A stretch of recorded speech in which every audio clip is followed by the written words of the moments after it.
Buenas noches a todos los presentes en este ciclo de conferencias por la Semana de Ingeniería Civil que organiza el programa Working Adult de la Universidad Privada del Norte acá en esta bella ciudad de Trujillo.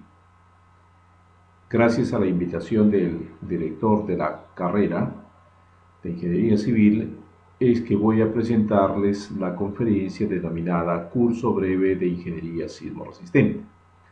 Quienes habla es el doctor Jenner Villarreal Castro, ingeniero civil de profesión, egresado de la Universidad Nacional de Ingeniería Civil de Kiev, Ucrania, doctor en Ingeniería Sismo Resistente, otorgado por la Universidad Nacional de Ingeniería Civil de Moscú, Rusia. Soy profesor visitante de las universidades de San Francisco Xavier de Chuquisaca y la Universidad Técnica de Oruro de Bolivia. Profesor visitante de la Universidad Laica Eloy Alfaro de Manaví del Ecuador. Profesor visitante de la Universidad Tecnológica Centroamericana de Honduras. Profesor extraordinario de las universidades privadas Antenor Orrego y Universidad Privada del Norte. Premio Nacional otorgado por la Asamblea Nacional de Rectores en los años 2006, 2007 y 2008. Autor de diversos libros de ingeniería estructural de mucha aceptación a nivel de todos los países de habla hispana. Es un placer venir pues a este auditorio, ver gente comprometida con su futuro. Siempre lo digo cuando las personas van o asisten a un evento, como es este caso, este ciclo de conferencias, habla muy bien de sí mismos. Eso implica que quieren aprender, que quieren ser mejores personas, mejores profesionales. Cada día mejorar es algo que nosotros debemos de invertir constantemente en nuestras vidas. Persona que se quede en el pasado es una persona ya obsoleta. Persona que quiere avanzar, que quiere actualizarse, es una persona del futuro. En nuestro país necesitamos gente como ustedes, gente de avanzada, gente con ganas de crecer, gente con ganas de ser grande, porque los sueños se deben de realizar, se deben de cristalizar. No podemos soñar en vano. Soñemos y cumplamos a cabalidad nuestros sueños. Nunca lo olviden que tienen un cerebro mágico, el cual tienen que hacerlo trabajar todos los días de su vida, y si es posible todas las horas de cada día, para que este cerebro se eduque a trabajar y a generar conocimiento. Lo que queremos en nuestro país es que la gente genere conocimiento. No queremos ser importadores de conocimiento, sino un país generador de nuevos conocimientos. Para eso debemos de invertir en ustedes. Ustedes son el presente y el futuro de nuestro país. A ustedes va dedicada esta conferencia. Iniciamos la conferencia primeramente viendo algunas partes de la sismología. Nuestro país se encuentra sobre dos grandes placas, como podemos ver en el gráfico del lado izquierdo. Una de ellas es la placa de Nazca y la otra es la placa sudamericana. Cuando la placa de Nazca se introduce debajo de la placa sudamericana, se genera una de las fallas por las cuales ocurre un sismo, entendiéndose al sismo como una liberación de energía. Significa que se liberó una cierta cantidad de energía y que tiene que ser disipada por el suelo, por las edificaciones y por los sistemas adicionales que se van a colocar en la misma. Estamos hablando de disipadores y de aisladores en la base. El problema de la gran cantidad de sismos severos ocurridos en nuestro territorio nacional, la franja costera, vienen a ser por problemas de subducción. El gran porcentaje es por temas de subducción. Cuando nuestra placa de Nazca se introduce debajo de la placa sudamericana. También vivimos en toda esta zona norte un silencio sísmico. Somos conscientes que después del año 1970 no ha ocurrido un sismo severo en el norte del Perú. Eso indica que ya superamos los 30 años, por lo tanto estamos en un silencio sísmico. El silencio sísmico nos lleva a entender que el sismo que se espera en esta zona es demasiado severo. Por ende, todas las construcciones deben de estar diseñadas bajo los parámetros normativos y, adicionalmente, se tienen que hacer comprobaciones por encima de ello, como es el diseño por desempeño, la interacción suelo-estructura y los sistemas de protección sísmica. A esa línea o a esos horizontes va la ingeniería sismo resistente en nuestro país. Es decir, ustedes que van a egresar de la universidad, sus proyectos van a estar expuestos rápidamente a lo que va a ser un sismo severo. Es por ello que necesitamos de gente mejor preparada, gente consciente que realmente antes de diseñar tiene que estar correctamente preparado para que pueda ejecutar esa labor profesional y no improvisar. Nunca vayan a improvisar en el ejercicio profesional. Primero hay que capacitarse, primero hay que saber todo para luego recién diseñar. Sabemos que los sismos se pueden medir de dos formas. Una es a través de la magnitud, que lo trabajamos con la escala de Richter, en la cual está asociada con la energía liberada. Y la otra es la intensidad, que está asociada con los daños, que lo medimos en Mercalli modificado. A partir de intensidad 6 ya se observan daños en las construcciones. Ya en la intensidad 7 hay daños en las estructuras de adobe, intensidad 8, daños en las estructuras de albañilería por fallas netamente estructurales. 9 en edificaciones de concreto armado y así sucesivamente. También debemos entender que los suelos son aquellos que van a amplificar o van a atenuar.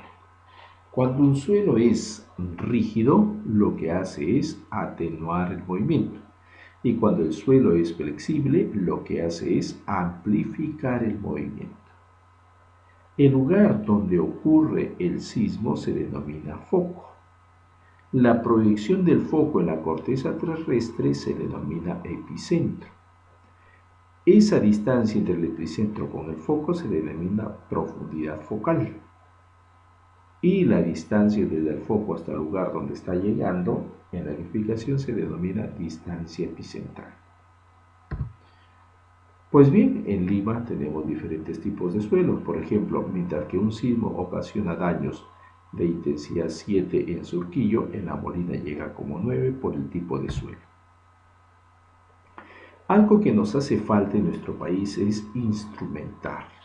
Se están haciendo enormes esfuerzos de parte de nuestro Colegio Profesional de Ingenieros en el que se ha invertido una cierta cantidad para instrumentar el país a través de los acelerógrafos. Pero no es suficiente. Debemos de seguir invirtiendo más. Necesitamos como mínimo en cada ciudad 12 acelerógrafos, 3 en cada perfil del suelo, para que las medidas por triangulación nos lleven a minimizar las desviaciones estándar de errores en las mediciones. Pues bien, en todo el norte de nuestro país hay una gran dificultad, un gran déficit de la cantidad de acelerógrafos. Es por ello que las autoridades de los gobiernos locales, regionales, deben de insistir, tan igual como las universidades, en hacer los esfuerzos para la adquisición, y no solamente la adquisición, sino la instalación, la medida de los sismos o de los movimientos que van a existir, y estar interconectados en nuestra red nacional. Eso necesitamos, mis amigos. Mayor compromiso de parte de las autoridades con nuestra realidad. Un tsunami también se ocasiona como consecuencia de un sismo.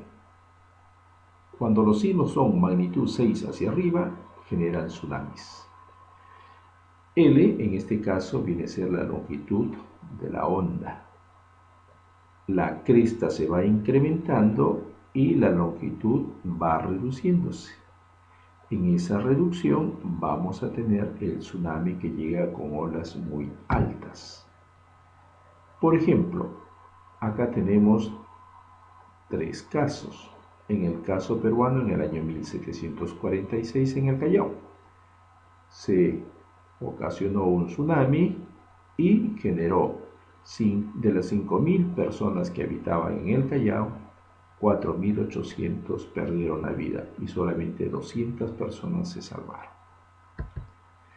En el año 2001, en el sismo de Ocoña, las olas llegaron hasta una altura de casi 6 metros.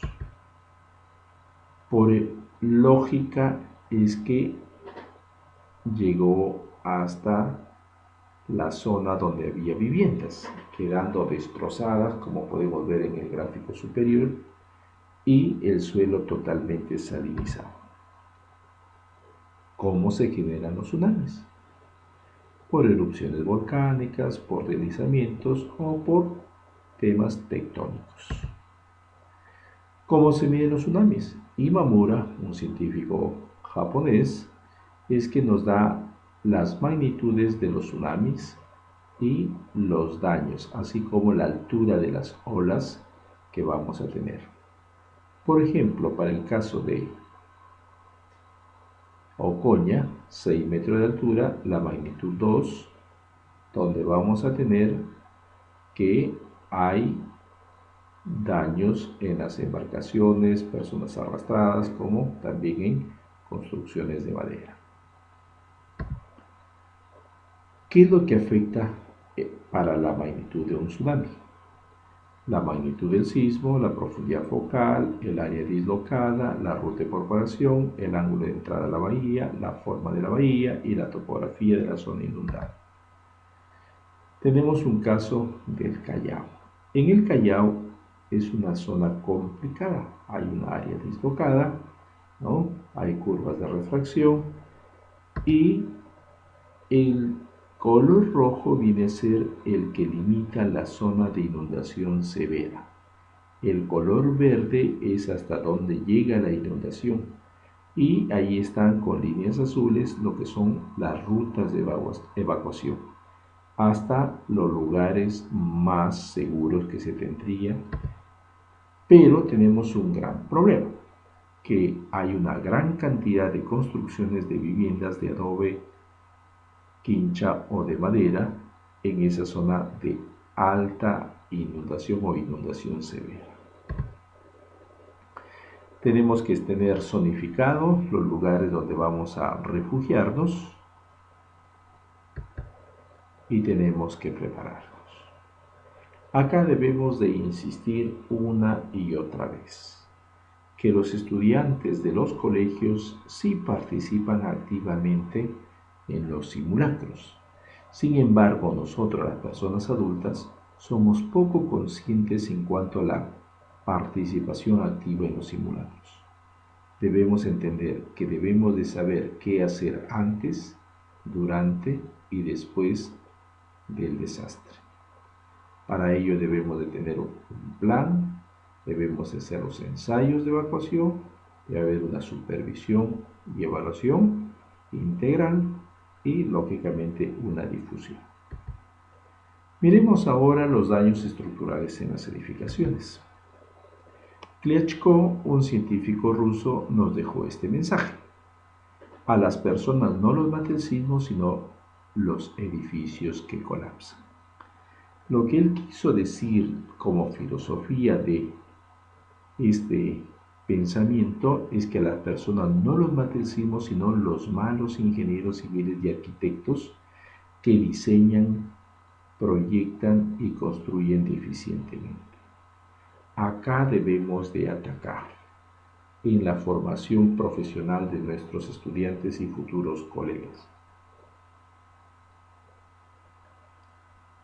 El Perú es un país mágico, es un país donde vive gente con alta capacidad intelectual, pues debemos potenciar esa capacidad intelectual.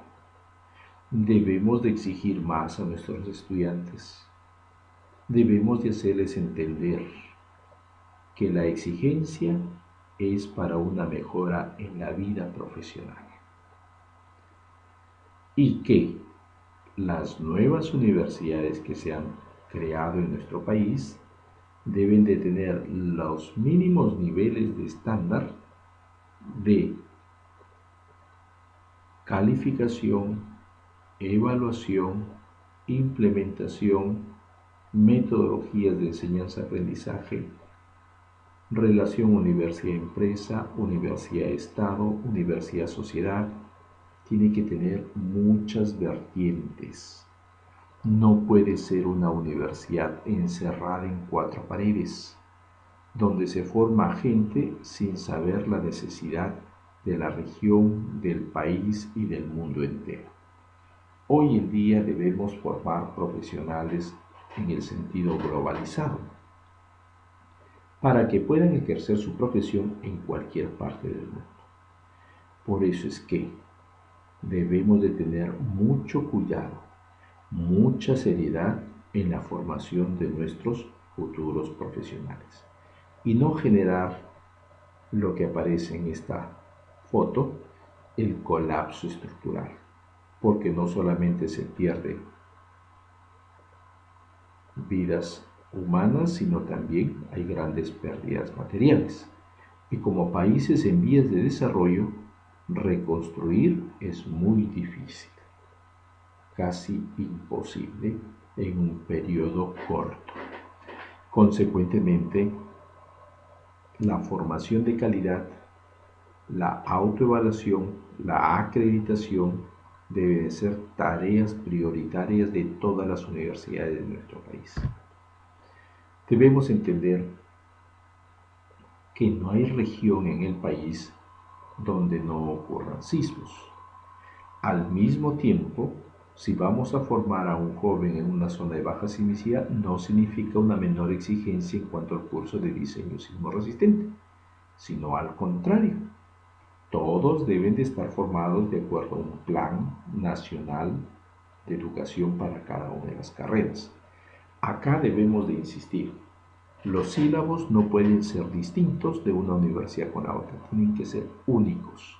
La bibliografía única, los niveles de evaluación únicos, de tal manera que el joven que egrese de un lugar con el de otro lugar sea exactamente el mismo nivel académico con el cual está egresando. Toda nuestra franja costera es una zona de alta sismicidad, por eso que el factor de zona es mucho mayor. Pero hay zonas donde han aparecido unos nuevos mapeos sísmicos debido a la ocurrencia de sismos y anteriormente estaban como zonas de baja sismicidad. Debemos entender que la profundidad focal nos está dando tres tipos de focos. El denominado foco superficial, que es menor a 60 kilómetros, el intermedio, que es de 60 a 350 kilómetros, y el profundo, que es mayor a 350 kilómetros. La gran mayoría de sismos severos son de foco superficial, significa que son los más dañinos para las construcciones. Miremos algunas enseñanzas dejadas por los sismos en nuestro país, año 1970, 31 de mayo, Chimbote. Epicentro en el mar, foco superficial. Se sintió en Trujillo con 7, en Lima con 5, en Ica con 3. La falta de preparación de las personas es lo que hace que se incremente la cantidad de pérdidas de vidas humanas. Esto es Huaraz antes del sismo. Calles angostas, edificaciones de adobe de 2-3 niveles. Vino el sismo y las personas, en lugar de evacuar a la parte posterior de su casa, que son patios grandes, fueron hacia la calle y fallecieron totalmente aplastadas por los bloques de adobe que habían colapsado de las edificaciones. Yungay, ciudad santa o pueblo santo de Yungay, totalmente sepultado. Solamente quedaron las cruces de la iglesia, la parte alta de la palmera, producto de ese aluvión, alud o avalancha, después de la fractura de una parte del nevado del Guacará, y que trajo consigo materiales y el agua que se había ya ido rotando y llevando todo lo que estaba a su paso. Las personas fallecieron totalmente sepultadas también por desconocimiento, porque lo lógico era ir hacia la parte alta de los cerros aledaños y no estar de ninguna manera exponiéndose o retando a la naturaleza de esa forma. Sismo de Nazca del año 1996, 12 de noviembre. Sismo de nuevo en el mar. Otra gran enseñanza. Debemos de incorporar el diseño inelástico y no el diseño elástico e incluir factores de seguridad, porque no garantiza de ninguna manera un comportamiento plástico de la estructura. En el diseño inelástico estamos hablando de el diseño por desempeño performance estructural.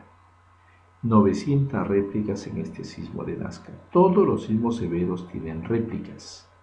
Réplicas son sismos de menor intensidad o sismo severo, pero que llevan a la estructura a un rango inelástico.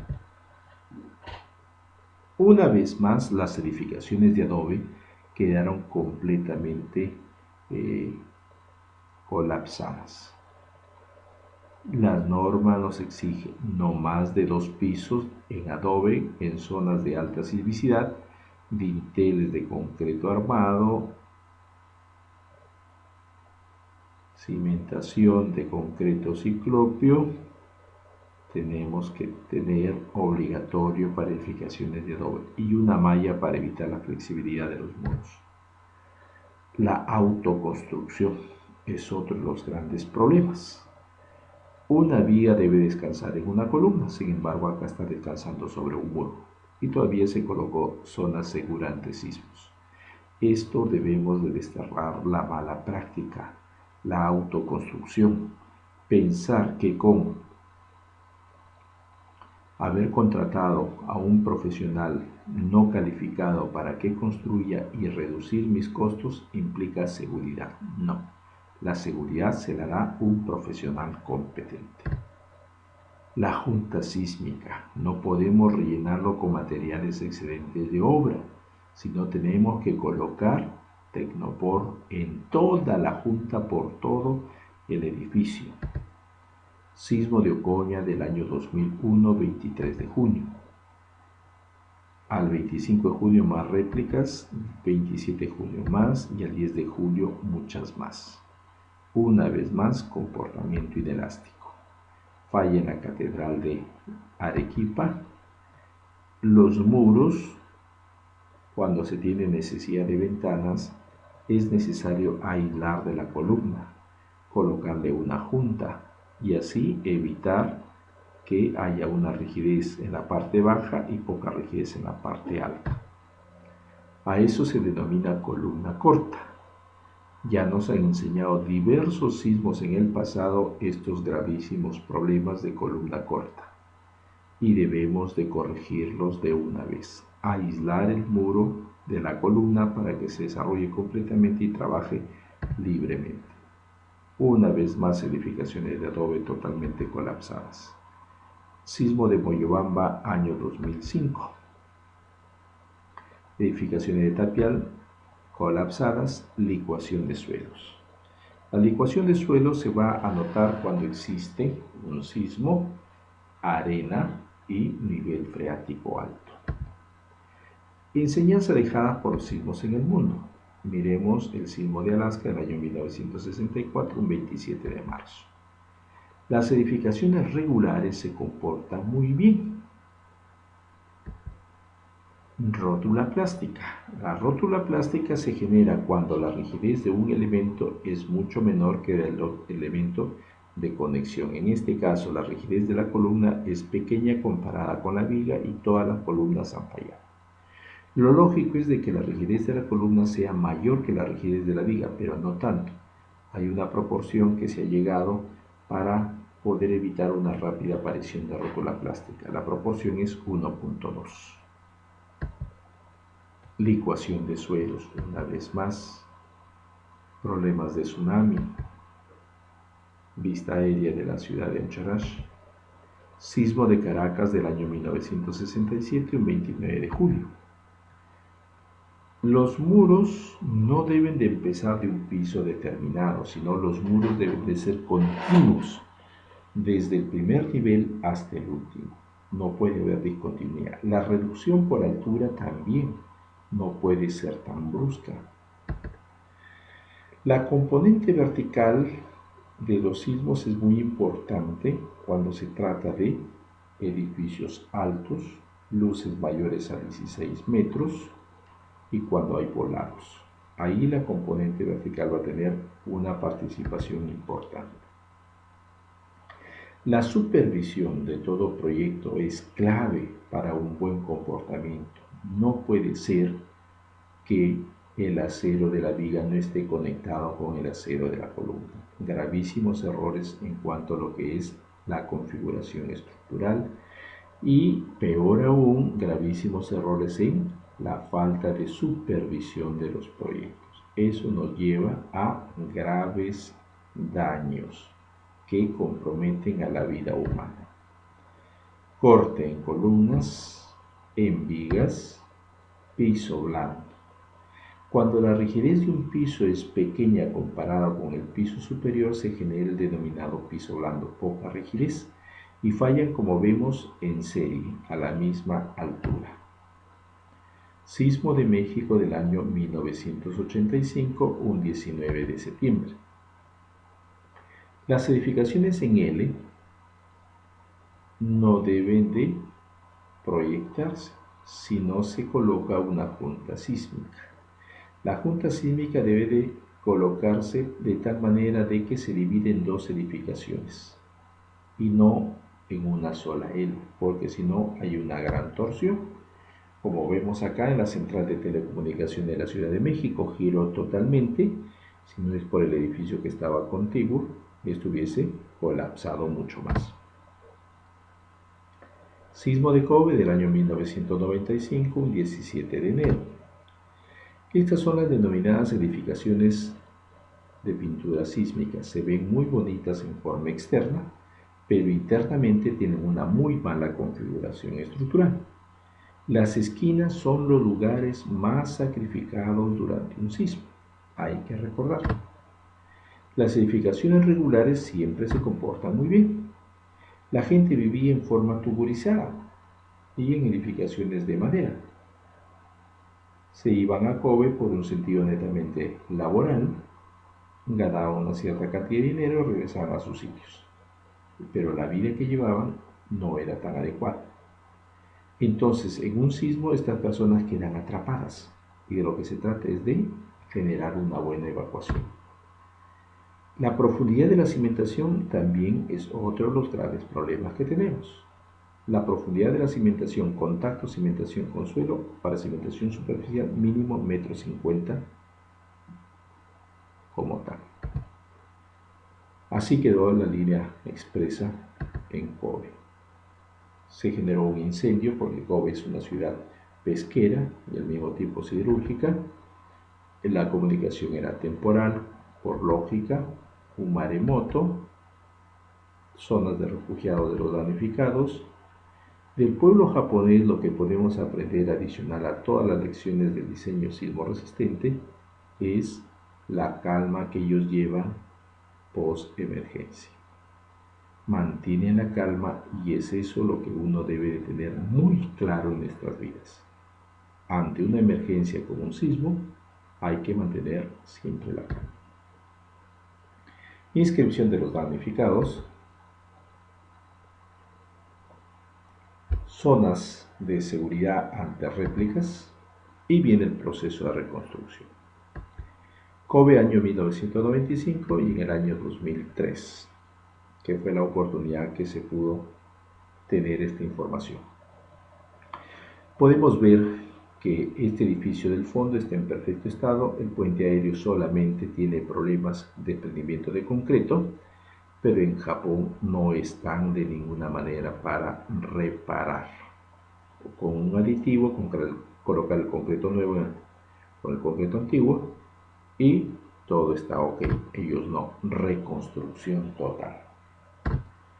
Este edificio es irregular, el color blanco debe de ser demolido, edificación de madera también, nueva reconstrucción total. Las edificaciones vivían en forma desorganizada, es una buena oportunidad para organizar la ciudad.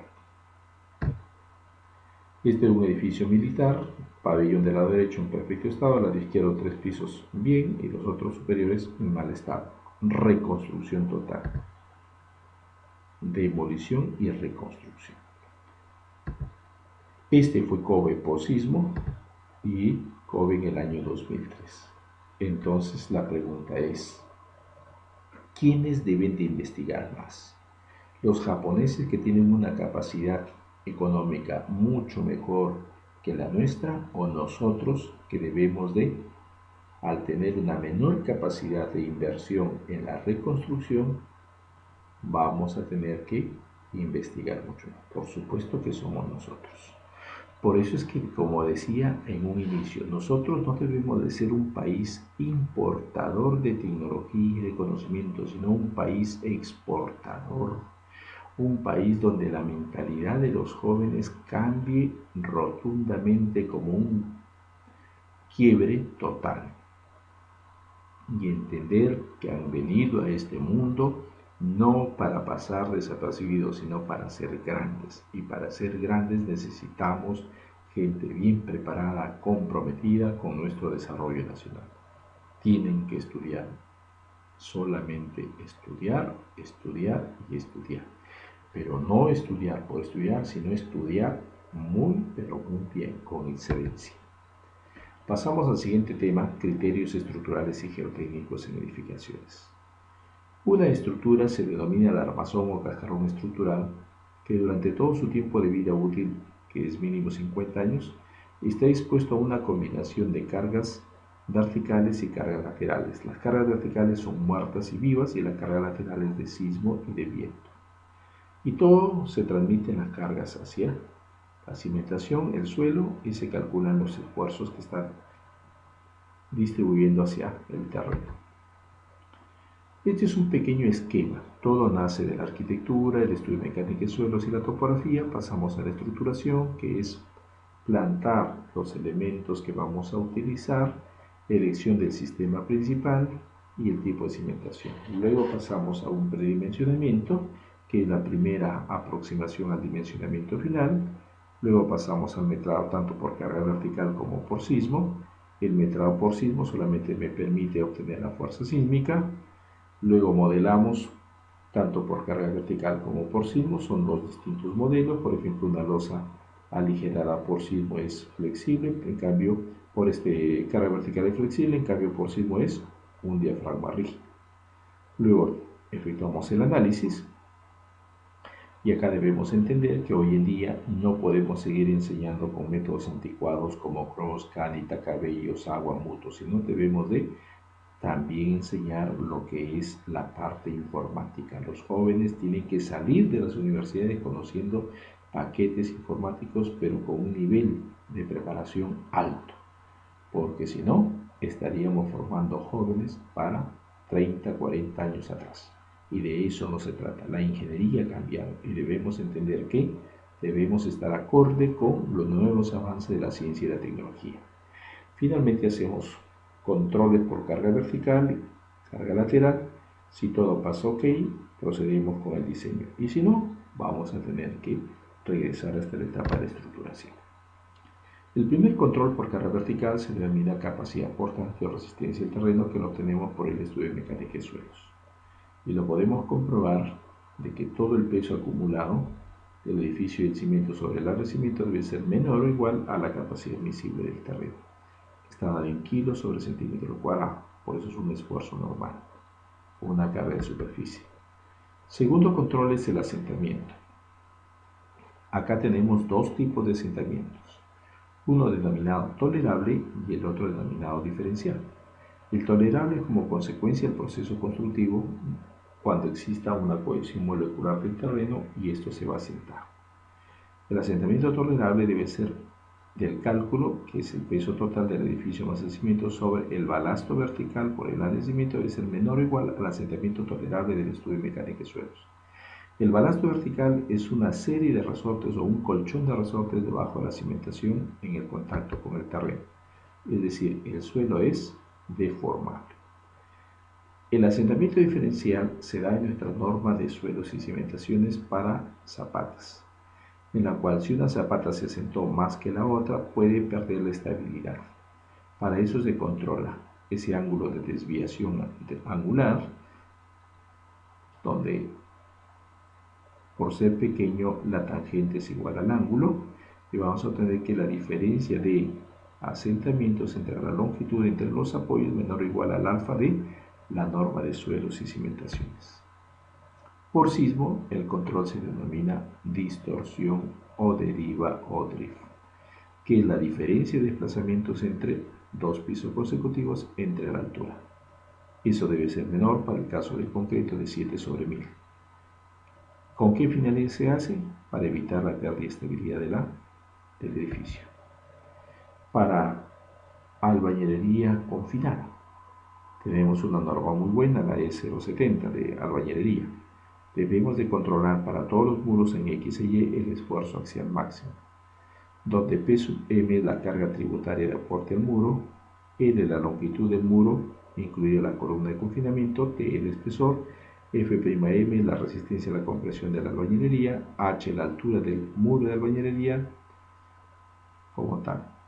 Esta fórmula que aparece como 19.1b.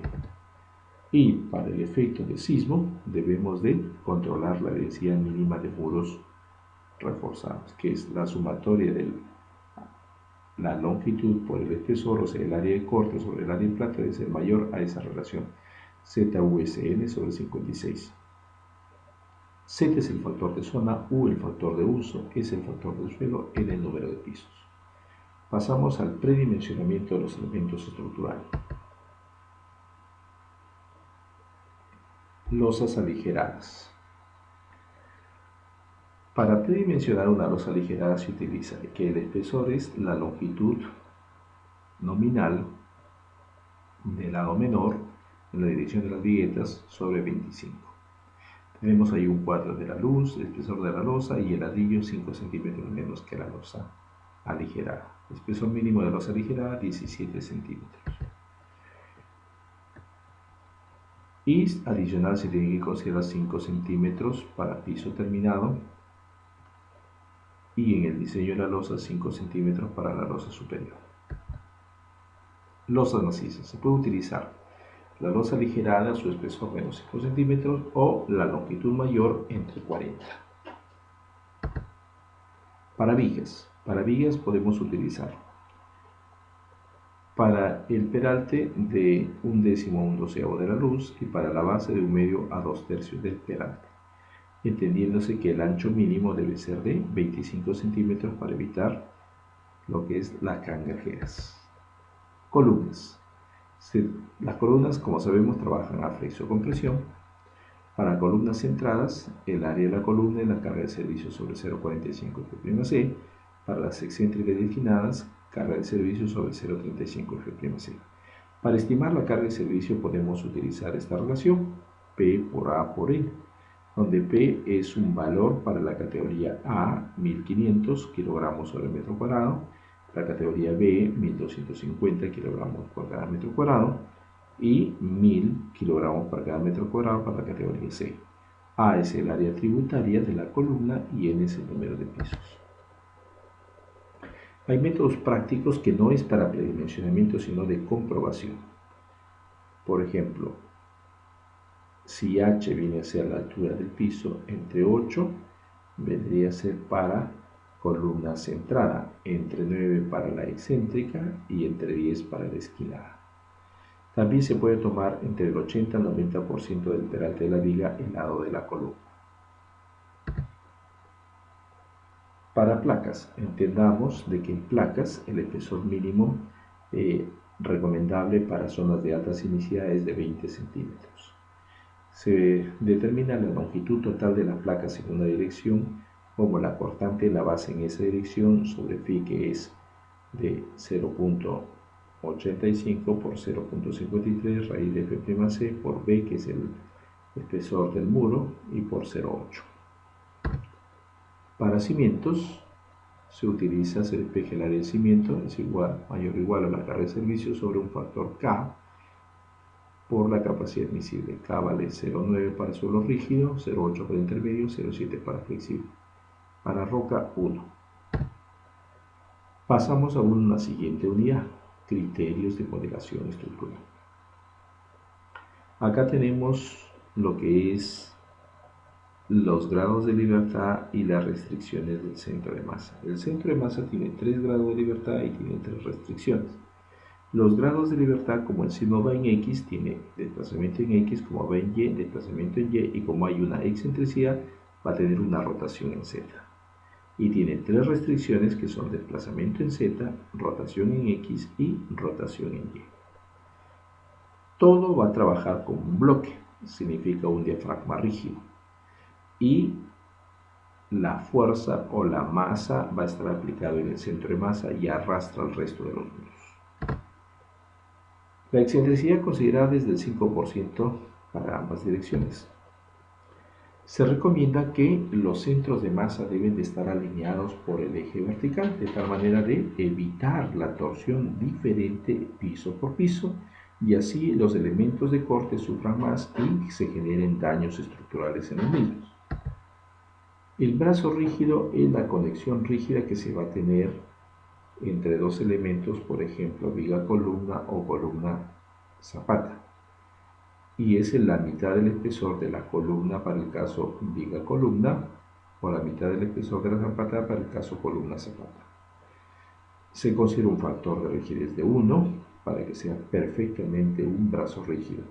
¿Qué significa el brazo rígido? Es una conexión rígida, es decir, el ángulo antes de la acción del sismo es igual al ángulo después del sismo. Pasamos a la siguiente unidad, análisis sísmico-estático. En el artículo 1.3, en la filosofía y principios del diseño sismo resistente, en el inciso C ya nos está hablando que para edificaciones esenciales se deben de tener un punto importante que considerar, que por más que el sismo sea severo, el edificio debe quedar operativo. Estas edificaciones esenciales son los hospitales. Pero también en el inciso A nos habla de que la estructura no debería causar daño ni colapsar, ¿no? Podría presentar daños importantes debido a sismos severos. Pero si los sismos son moderados, entonces deberían tener daños reparables. También en el artículo 3.2.1 nos clasifican las estructuras de concreto armado. Una estructura es aporticada cuando el cortante de las columnas es mayor al 80% de todo el piso. Una estructura es de muros estructurales cuando los muros absorben más del 70% del cortante en la base. Un sistema es dual cuando los muros están entre el 20 y el 70% de la cortante en la base. Para edificaciones con muro de utilidad limitada, el máximo número de pisos hoy en día se ha incrementado de 7 hasta 8. Son los muros delgados de 10 centímetros de espesor, donde todos los muros son de corte y al mismo tiempo son portantes. Hay ausencia de vigas y columnas. Y en los sistemas de transferencia, en el artículo 3.7.2 nos indica que si hay un elemento que no tiene continuidad desde la base hasta la parte superior, se está teniendo un sistema de transferencia, es decir, una losa de transferencia. Si más del 25% de la carga de gravedad o del efecto sísmico está soportado por estos elementos verticales discontinuos, entonces no es conveniente utilizarlo en zonas 2, 3 y 4 de nuestro país. Las fuerzas y las masas deben de ser colocadas o aplicadas en el centro de masa. Eso lo indica en el artículo 4.5.1. Para el análisis estático también nos habla de ciertas restricciones. En primer lugar, se puede utilizar el análisis estático en estructuras regulares o irregulares ubicadas en la zona de más baja sismicidad, la zona 1. donde su altura, si es de concreto, menor a 30 metros de altura, y si es de albañilería, menor a 15 metros de altura, aun cuando sean irregulares. En el resto de casos, el análisis dinámico. En cuanto al peso, el peso también se va a estimar el 100% de la carga muerta más un porcentaje de la carga viva, que es el 50% para categorías A y B, 25% para la categoría C, 25% para techos y azoteas. Luego se determina el periodo fundamental para ambas direcciones, tanto para X como para Y. El periodo fundamental es la altura libre del edificio, significa desde el nivel 0, H sub n, nivel 0 hacia arriba, sobre C sub t, que vale 35 para estructuras aporticadas de concreto o de acero. C sub t vale 45 cuando son pórticos de concreto con muros en las cajas de ascensor o escalera, o pórticos arrastrados de acero. C sub t vale 60 para edificaciones de albañilería, sistemas duales de concreto armado, sistemas de muros estructurales y muros de utilidad limitada. Alternativamente nos indica que podemos utilizar esta expresión para el cálculo del periodo fundamental. También se puede utilizar como un medio de comprobación donde la desviación entre el periodo informático con el periodo normativo no debe ser mayor del 25%. En esta relación todavía falta factorar por 0,85 para lo que son los casos que no consideramos la modelación de los elementos no estructurales. P viene a ser el peso sísmico, D viene a ser el desplazamiento puro. Significa que si el sismo va en X, para el periodo en X, mejor dicho, periodo en X, el desplazamiento puro del centro de masa en esa dirección va a ser en X. Si va en Y, el periodo en Y va a ser en Y. G es la gravedad, F es la fuerza en cada uno de los niveles. 452 nos dice la cortante en la base. La cortante en la base también lo debemos de determinar en ambas direcciones. Tenemos factor de zona de uso, el factor de amplificación sísmica C, el del suelo S, sobre R, que es el factor de reducción, y P es el peso sísmico, y la suma de todos los pesos de todo el edificio. Debemos de comprobar que C sobre R sea mayor a 0,125. Nuestro país en zonas sísmicas se divide en 4 zonas. Tenemos 1, 2, 3 y 4. La zona 4 es la mayor sismicidad, Z vale 0,45, zona 3 vale 0,35, zona 2 vale 0,25 y zona 1 vale 0,10. Entiéndase por el factor de zona como una fracción de la gravedad. El factor de uso o importancia se determina a través de la tabla número 5. Está dividido en edificaciones esenciales, importantes y comunes.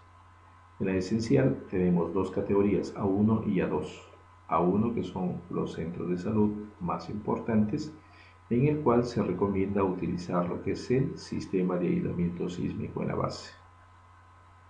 En este sistema de aislamiento sísmico en la base es obligatorio para las zonas 3 y 4, para las zonas 1 y 2 depende de la entidad responsable, y el factor de uso a utilizar es de 1,5.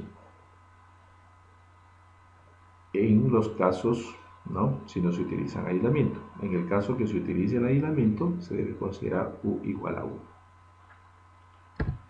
Para el importante, el U vale 1,3 y para el común U vale 1. En la tabla número 6 es una tabla muy importante porque nos da la categoría de edificación, la zona sísmica y el sistema estructural recomendable por la norma. El factor de amplificación sísmica se calcula por el artículo 2.5. Nuestro espectro tiene 3 partes. Primera parte, donde el periodo del edificio es menor que T sub P, C vale 2.5. Entre T sub P y T sub L vale 2.5 por T sub P sobre T, y cuando es mayor a T sub L vale 2.5 T sub P por T sub L sobre T al cuadrado. Este factor de amplificación sísmica se puede interpretar como el factor de amplificación de la aceleración estructural respecto a la aceleración del suelo. T sub P y T sub L se determinan por la tabla número 4. Tenemos 4 perfiles de suelo. Roca dura es el S sub 0, muy rígido que es el S sub 1, intermedio que es el S sub 2 y blando flexible que es el S sub 3. T sub P es el periodo límite de la meseta, T sub L es el periodo de inicio de la cedencia del suelo. Tenemos ahí los valores. El factor del suelo se utiliza o se aplica a través de la tabla número 3, zona sísmica, perfil del suelo.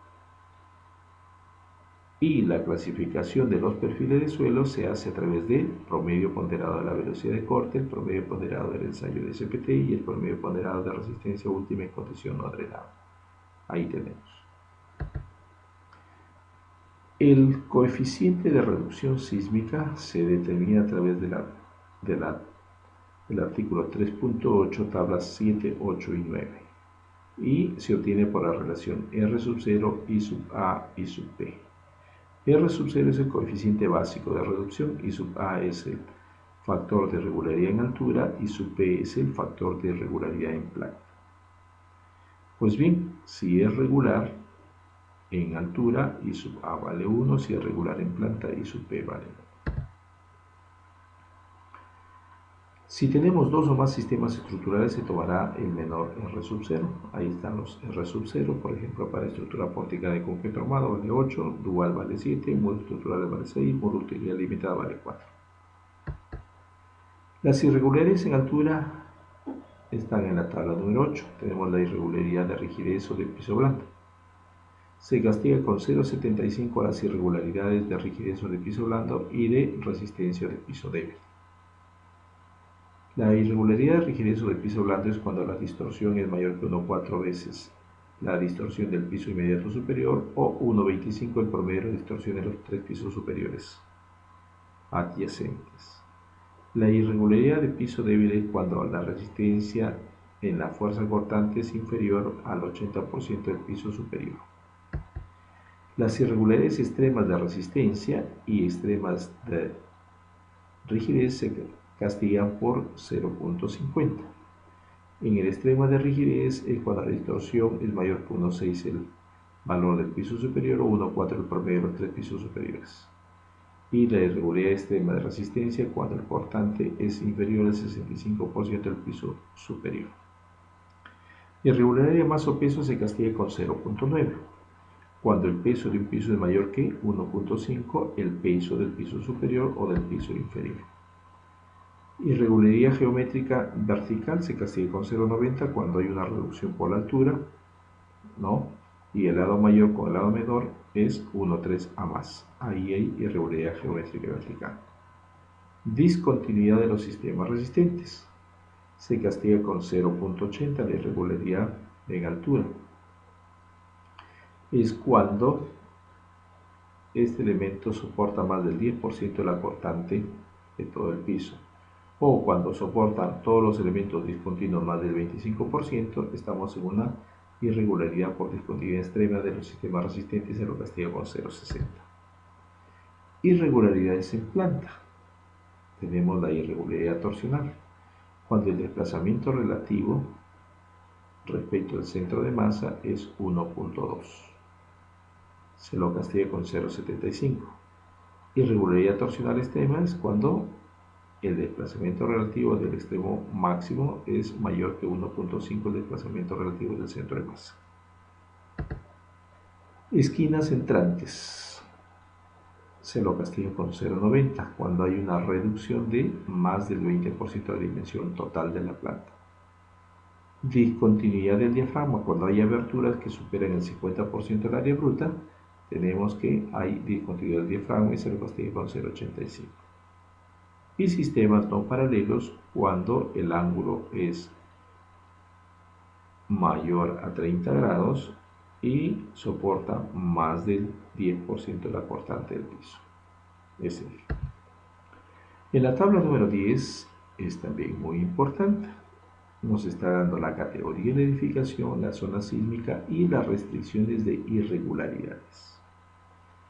Por ejemplo, Trujillo, zona 4, irregularidad torsional extrema, no se permite porque es categoría C para una vivienda y dice no se permiten irregularidades extremas.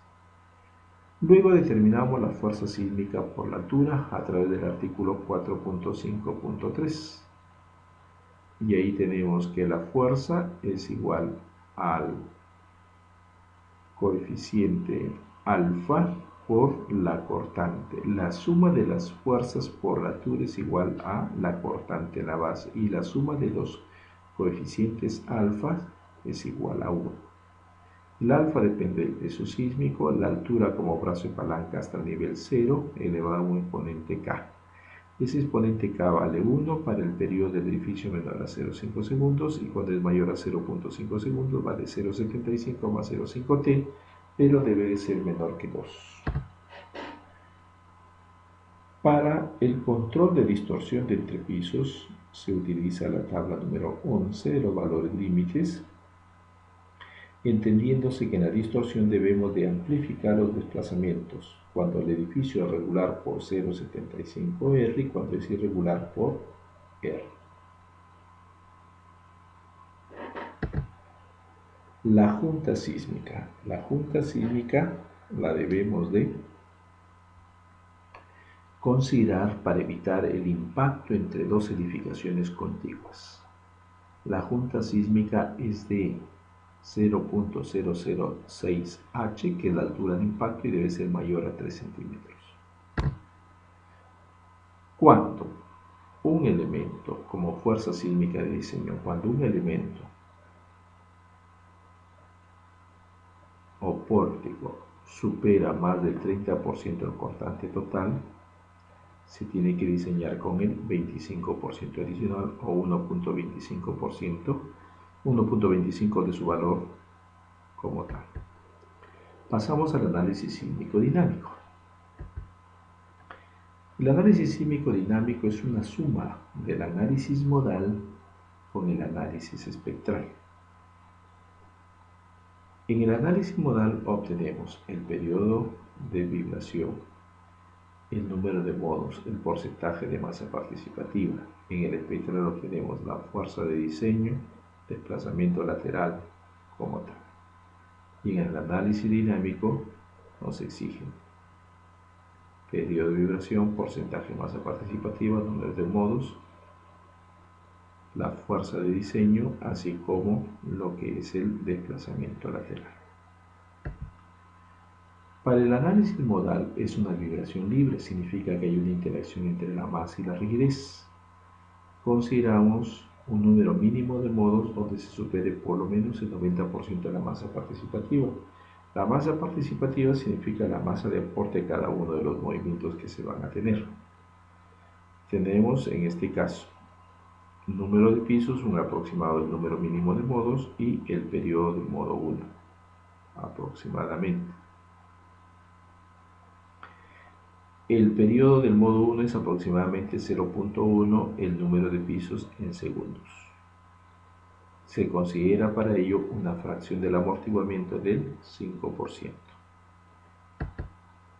Acá tenemos gráfico periodo versus modo y frecuencia versus modo.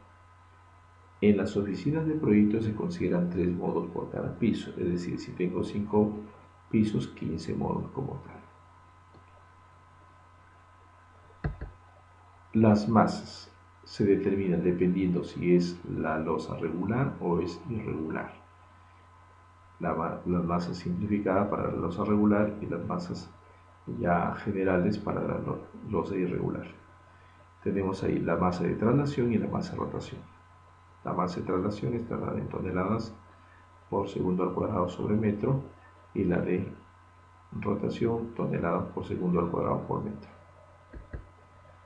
Luego se determina la aceleración espectral por la norma del año 2016. Esta aceleración espectral es ZUSCG sobre R, que lo podemos descomponer en un factor de escala por el factor de amplificación sísmica. Este factor de amplificación sísmica trabajamos en forma completa. Se tiene que comprobar la cortante. La cortante, si el edificio es regular, debe ser mayor al 80% del estático. Y si es irregular, mayor al 90%. En el caso que no se cumpla, se tiene que escalar hasta que se cumpla, pero solamente la fuerza más no los desplazamientos. Y como último tema vamos a ver la interacción suelo-estructura. El tema de interacción suelo-estructura en nuestra norma de diseño sismo resistente aprobada en el año 2016, en el artículo 4.7.2 nos habla acerca de este tema y nos dice que se puede considerar en forma alternativa la flexibilidad del sistema de cimentación si fuera pertinente. Eso implica que deja bajo responsabilidad del ingeniero estructural el poder considerarlo. ¿Qué se entiende por interacción suelo-estructura? El contacto dinámico suelo-cimentación-superestructura. Es un trinomio que va a trabajar.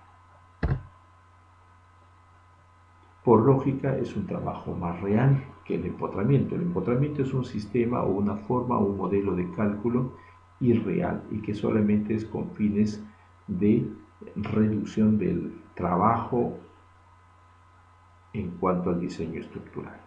Lo correcto es considerando la interacción suelo-estructura, es decir, suelo, cimentación, superestructura.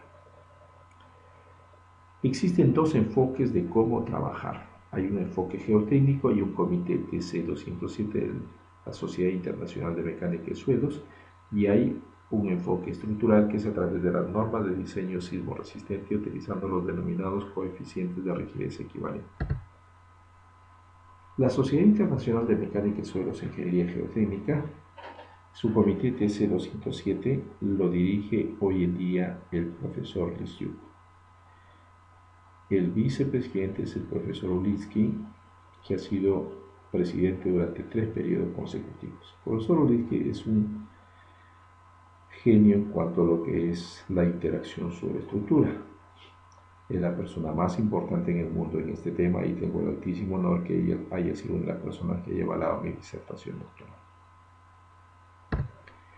Ellos crearon una web hace ya unos buenos años, cerca de 20 años, que se llama Georreconstrucción. En esta web de georreconstrucción se hacen todos los trabajos de interacción sobre estructuras habidos y por haber, así como los trabajos geotecnistas de geotecnia de los proyectos más importantes de la Federación de Rusia, así como del mundo. Ellos tienen un programa especial que se denomina FEMONS. Otro centro de investigación muy poderoso es el NIOPS, en honor al profesor Gersevan, que queda también en Moscú, donde se trabaja también el tema de la interacción sobre estructura a través del profesor Ilitchev, que es el presidente de la Sociedad Rusa de Mecánica de Suelos. ¿Qué es lo que nos va a dar la interacción sobre estructura? Va a existir un mayor control en cuanto a lo que es el desplazamiento lateral y la distorsión entre pisos. Se va a lograr una mejor retribución de esfuerzos, porque ya la cimentación absorbe esfuerzos. Es decir, el desplazamiento del modelo empotrado debe ser menor al modelo de interacción y la fuerza del modelo empotrado debe ser mayor a la fuerza de la interacción. Reducción de esfuerzos. Determina fallas a priori como son lo que es netamente alabeo en losas.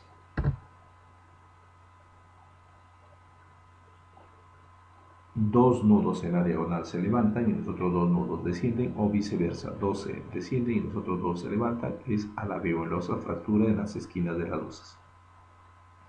Identifica la ubicación de la rótula plástica, exactamente el lugar, y logra una optimización estructural. Acá tenemos un gráfico del esfuerzo de destrucción del profesor von Mises por toda la altura. Edificio sin interacción, suelo-estructura. Vemos que la distribución máxima del esfuerzo está en el contacto de la cimentación.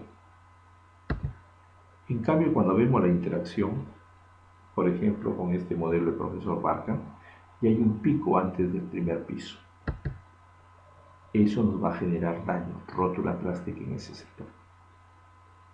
Para ello, consideramos o calculamos las masas de la cimentación. Para el caso de una zapata aislada se trabaja con un paralelepípedo rectangular.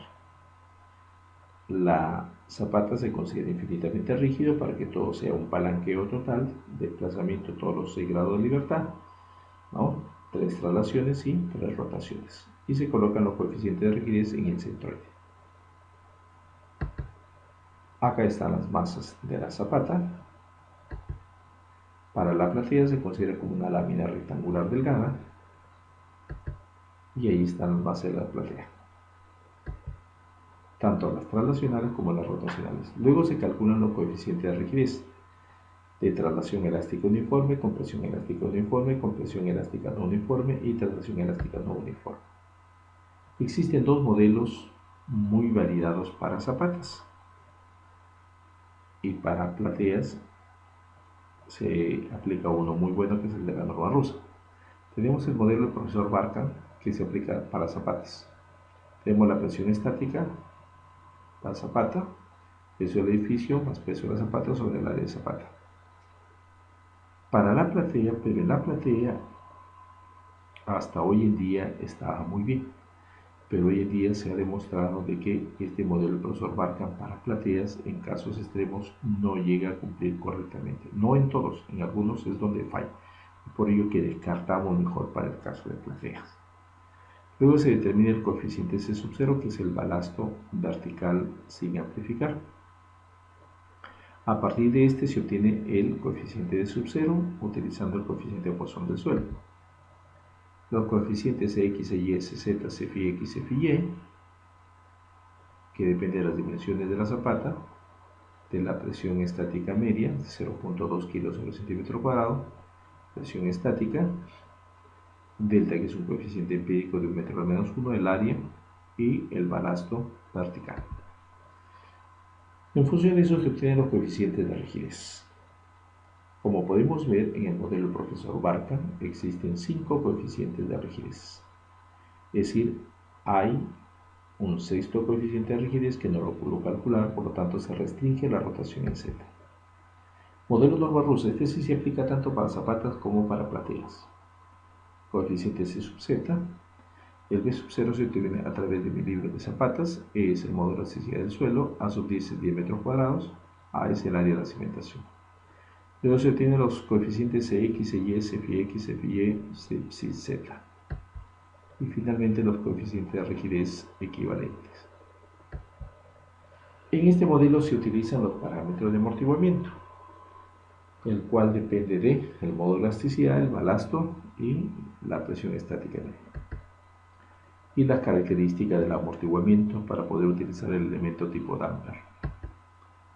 Para pilotes se hace lo mismo, todo el cabezal como un elemento infinitamente rígido y en el centroide se concentran todas las características de los coeficientes de rigidez equivalente. Las masas de la parte donde incluye el pilote hincado y el pilote sobre la superficie del terreno, los coeficientes de pérdida de estabilidad, la ubicación de los pilotes, todo ello se considera.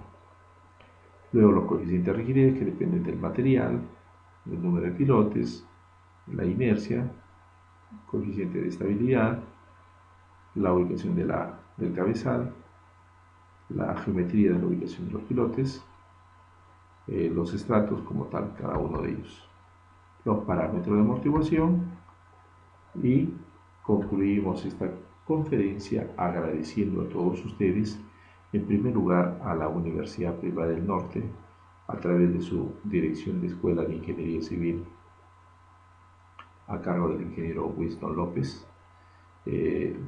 Winston Azañedo, y también agradeciendo pues al ingeniero Dani Celada, que es el responsable del programa de Working Adult, por la invitación para venir el día de hoy a disertarles esta pequeña conferencia que es un curso breve de ingeniería sismo resistente.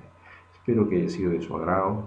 Les dejo la dirección de mi blog personal, que ya estamos en 1.700.000 visitas, el blog de mis libros, que también está creciendo enormemente, la dirección del canal de YouTube donde va a estar este video, el cual ya estamos por los 3,5 millones de videos vistos, es decir, todo un récord de la ingeniería estructural de habla hispana. Agradezco a todo el mundo en forma general por seguirme continuamente, por estar pendientes de mis aportes y porque valoran demasiado lo que uno hace con mucha humildad.